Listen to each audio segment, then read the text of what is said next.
Hello everyone, welcome to physics conceptify. तो आज की क्लास हमारी बहुत ही इंटरेस्टिंग होने वाली है। आज की क्लास में हम जानेंगे कुछ 5 इम्पोर्टेंट फिजिक्स की इक्वेशंस जिसने पूरे वर्ल्ड पे बहुत ज़्यादा इम्पैक्ट डाला है। कहीं ना कहीं हमारी लाइफ पे भी बहुत ज़्यादा उसने इम्पैक्ट डाला है। ठीक है, तो चलिए इन 5 इक्वेशंस के बारे में हम लोग जानते हैं। सबसे पहले आती है हमारी आइंस्टीन्स एनर्जी मास इक्विवेलेंस। ये सबने देखी होगी, इस इक्वेशन को कहीं ना कहीं सबने देखा होगा। बहुत ही फेमस इक्वेशन है। ये रहे हमारे आइंस्टीन बाबा। इनकी equation E equals to M C square. E is energy, यहाँ पे M जो है ये है मास और C है स्पीड ऑफ लाइट, है ना, स्पीड ऑफ लाइट। ये हमारे मिस्टर एल्बर्ट आइंस्टाइन। इनका बर्थ हुई थी जर्मनी में। इनको फादर ऑफ रिलेटिविटी भी कहते हैं। क्या कहते हैं इनको? Father of relativity. क्यों कहते हैं? क्योंकि इन्होंने स्पेशल रिलेटिविटी और जनरल रिलेटिविटी का कॉन्सेप्ट दिया था। इनको नोबेल प्राइज मिला था 1921 में, क्योंकि इन्होंने फोटो इलेक्ट्रिक इफेक्ट के ऊपर एक पेपर लिखा था, जो आपने सुना भी होगा। एक बहुत ही इंपॉर्टेंट पेपर लिखा था इन्होंने, जो कि इन्होंने लिखा था 1905 में। इन्होंने लिखा था does the body depend on it's energy. ये इसका टाइटल था, does the body depend on it's energy. ये जो इन्होंने पेपर लिखा था ना, ये काफी ज्यादा इम्पोर्टेंट पेपर रहा है हिस्ट्री में। ये पेपर रिजल्ट भी रहा है। करीब इस पेपर की वजह से आप ऐसा समझ सकते हैं कि करीब 200,000 जापानीज लोग मारे गए थे वर्ल्ड वॉर 2 में। क्यों? क्योंकि इसकी ही मदद से, इस इक्वेशन की मदद से और इस पेपर की मदद से न्यूक्लियर बॉम्ब बनाया गया था, है ना। तो न्यूक्लियर बॉम्ब का जो कॉन्सेप्ट आया था, या फिर जो एनर्जी ये कॉन्सेप्ट आया था कि मास को एनर्जी में कन्वर्ट करा जा सकता है, उसके कॉन्सेप्ट पे न्यूक्लियर बॉम्ब बना था। ऐसा नहीं है सिर्फ बुराई यूज है इसका, पीसफुल यूजेस भी हैं। जैसे कि न्यूक्लियर पावर प्लांट में इसको यूज किया जाता है इलेक्ट्रिसिटी प्रोड्यूस करने के लिए, जो कि हमारी लाइफ बहुत ज़्यादा ईजी बनाती है। इसके बाद हम जानते हैं दूसरी इक्वेशन के बारे में। बहुत ही ज़्यादा इंपॉर्टेंट इक्वेशन है, न्यूटन सेकंड लॉ। ये सबने सुनी होगी, देखी होगी, पढ़ी भी होगी, और हम सब जानते हैं कितनी ज़्यादा इंपॉर्टेंट है ये। तो ये दी थी हमारे न्यूटन साहब ने। ये हमारे न्यूटन, बड़े बड़े बाल रखे इन्होंने, काफ़ी स्मार्ट दिख रहे हैं, है ना। न्यूटन, इन्होंने क्या कहा था? इन्होंने बताया था कि force is directly proportional to rate of change of momentum, या force equals to rate of change of momentum बोला था। यानी कि मोमेंटम कितनी तेजी से चेंज हो रहा है, ये हमको बताएगा कि कितना ज़्यादा फोर्स लग रहा है। ठीक है, ये one of the oldest physical law है जो इन्होंने दिया था, सर आइजैक न्यूटन ने। कब दिया था इन्होंने ये?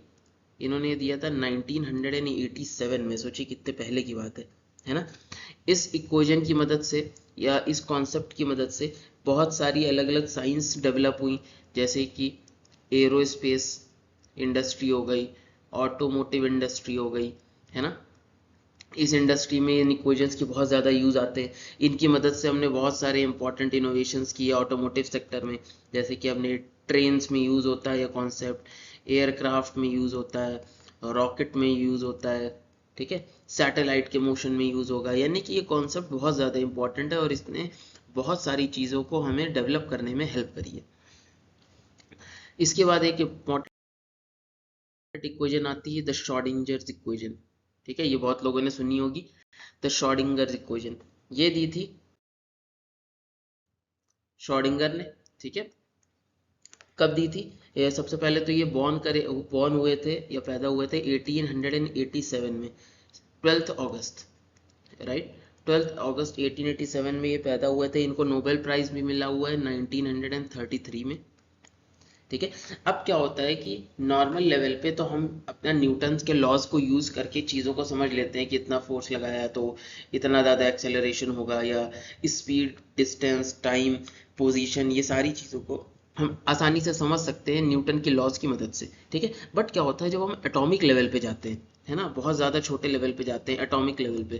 क्योंकि क्या हुआ, जब हम एटॉमिक लेवल के बारे में पढ़ने लगे तो हम इलेक्ट्रॉन के मोशन के ऊपर आ गए, है ना, इलेक्ट्रॉन का मोशन समझने लगे। तो जब हम इतनी ज़्यादा डीप में चले जाते हैं, तब वहाँ पे न्यूटन के लॉज और या फिर वो जो इक्वेशंस हैं वो काम नहीं आ पाती हैं। तो हमको कुछ नए सेट्स ऑफ इक्वेशंस की ज़रूरत पड़ी जो हम यूज़ कर पाएँ उस एटॉमिक लेवल पे जाके। ठीक है। तो वहां पे हेल्प करने आती है हमारी श्रोडिंजर्स इक्वेशन, ठीक है।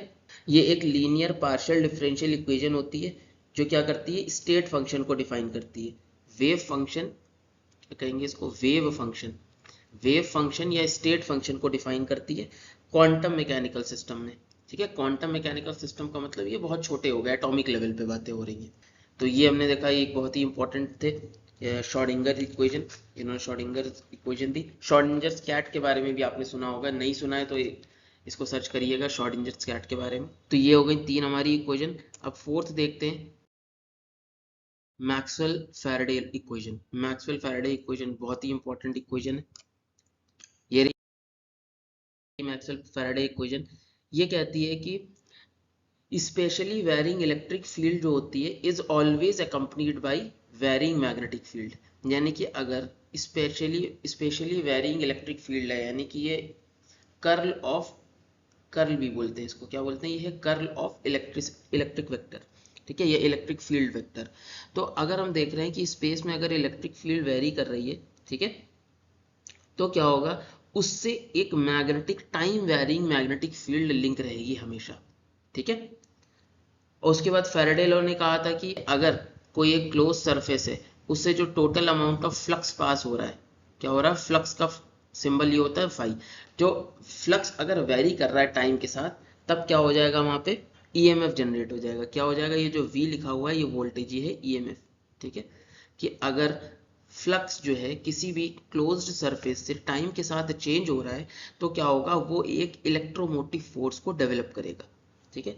तो ये दो इक्वेशन बहुत ज़्यादा यूज आई, ठीक है। हमको पता है कि ये जनरेटर्स और मोटर्स में यूज होती हैं, जनरेटर्स मोटर्स इनमें यूज होती हैं। ये जो मैक्सवेल इक्वेशन थी, ये फाउंडेशन में नहीं, पावर जनरेशन की। इसी वजह से फैराडे को क्या बोला जाता है, इसी वजह से फैराडे को हम लोग बोलते हैं फादर ऑफ इलेक्ट्रिसिटी, इनको फादर ऑफ इलेक्ट्रिसिटी भी बोलते हैं, राइट। तो ये हमने देख ली 4 इक्वेशंस। अब चलते हैं अपनी लास्ट इक्वेशन पे, दैट इज प्लांक्स इक्वेशन।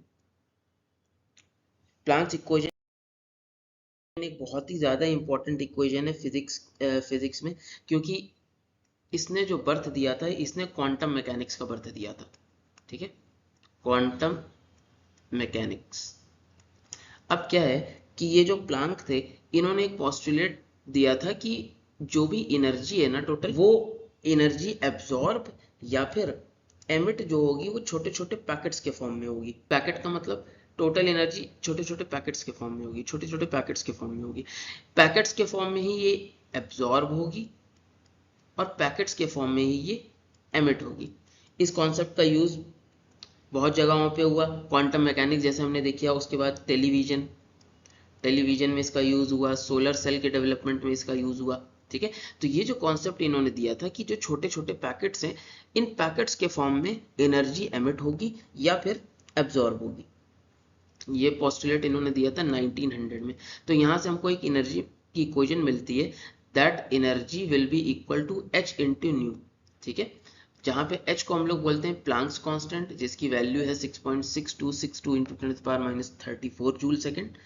और न्यू क्या है, न्यू इज फ्रीक्वेंसी, इसको न्यू बोलते हैं, ये है फ्रीक्वेंसी, इसकी यूनिट हर्ट्ज है, ठीक है। तो एक फोटोन की जो एनर्जी होगी वो कितनी होगी, E equals to H nu, ठीक है। तो ये एनर्जी ऑफ फोटोन की इक्वेशन है। तो ये कुछ 5 इक्वेशंस थी जो हमने देखी, जिसने हमारी लाइफ के ऊपर बहुत ज़्यादा इम्पैक्ट डाला है। पूरे वर्ल्ड में जो फिजिक्स है उसके ऊपर बहुत इम्पैक्ट डाला, और कहीं ना कहीं हमारी लाइफ को इम्पैक्ट करती है। तो ये कुछ हमारी 5 इंपॉर्टेंट फिजिक्स इक्वेशन थी। मिलते हैं आपसे ऐसे ही नेक्स्ट इंटरेस्टिंग वीडियो पे, तब तक के लिए बाय बाय।